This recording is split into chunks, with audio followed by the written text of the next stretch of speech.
I think she was telling me she can't get off mute.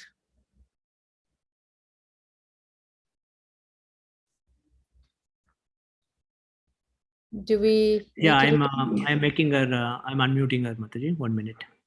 Shreya, you should be able to unmute. Thank you, Prabhuji. All right, I'll begin. Arjuna inquired, which are considered to be more perfect? Those who are always properly engaged in your devotional service, or those who worship the impersonal Brahman, the unmanifested? The Supreme Personality of Godhead said, those who fix their minds on my personal form and are always engaged in worshipping me with great transcendental faith are considered by me to be most perfect. But those who fully worship the unmanifested, that which lies beyond the perception of all senses, the all-pervading, inconceivable, unchanging, fixed, and immovable, the impersonal conception of the absolute truth, by controlling the various senses and being equally disposed to everyone, such persons, engaged in the welfare of all, at last achieve me. For those whose minds are greatly attached to the unmanifested impersonal feature of the Supreme, advancement is very troublesome.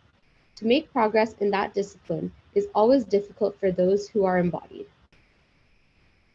But those who worship me, giving up all their activities unto me and being devoted to me without deviation, engaged in devotional service and always meditating upon me, having fixed their minds upon me, O son of Pritha. For there I am the swift deliverer from the ocean of birth and death. Just fix your mind upon me, the Supreme Personality of Godhead, and engage all your intelligence in me. Thus you will live in me always, without a doubt. My dear Arjuna, O winner of wealth, if you cannot fix your mind upon me without deviation, then follow the regulative principles of Bhakti Yoga.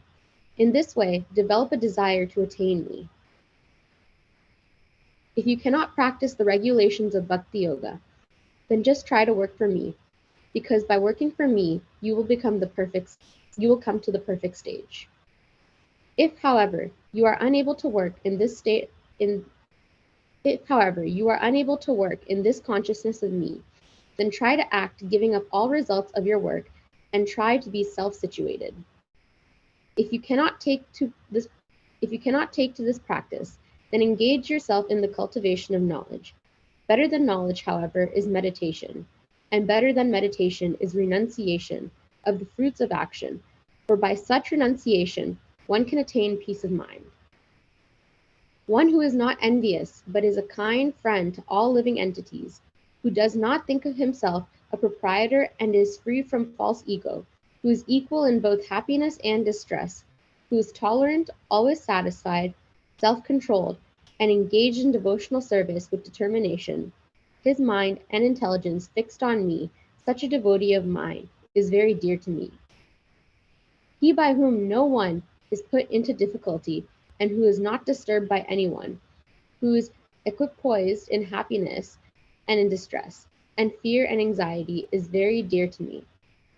My devotee who is not dependent on the ordinary course of activities, who is pure, expert, without care, free from all pains, and not striving for some result, is very dear to me. One who neither rejoices nor grieves, who neither laments nor desires, and who renounces both auspicious and inauspicious things, such a devotee is very dear to me.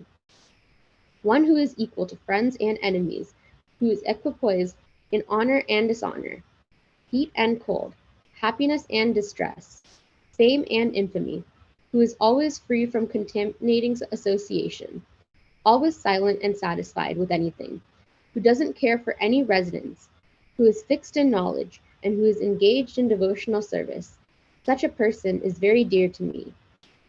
Those who follow this imperishable path of devotional service and who completely engage themselves with faith, making me the supreme goal, are very, very dear to me.